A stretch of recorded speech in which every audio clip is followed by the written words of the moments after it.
Hey, in this short tutorial I'm quickly gonna go over how to use VDI Studio to literally 3D print anything you want, anything you see online, anything you take an image of. In my case I found those two cool images. I'm just gonna show this one because I really like this one, which I found on Pinterest, I think. This image is really low quality, so what we need beforehand, or before we generate a 3D model based on that, we want to upscale it so it has a better resolution. VDI Studio provides a tool for that. We can simply put the image in there, let's say figurine. Let's put the creativity a bit down. I would suggest, just for adding details, keep the creativity down and resemblance up.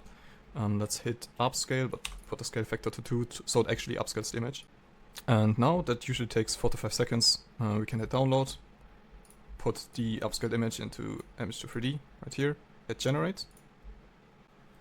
And now that the 3D model has been generated, you can see it also applies texture. We don't need that for 3D printing. But what we can do is we can hit refine, which refines the texture, which we also don't need for the 3D printing. You can do that if you, for example, want to animate it or whatever. What we need to do though is remesh it into STL, because that's what I need for 3D printing. I'm gonna hit 2000 faces or polygons. Let's hit remesh. And that usually takes about 4 to 5 seconds max.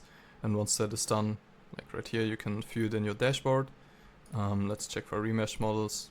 It's the first one. We can hit download, and it downloads the model for us, and we can use that to 3D print it.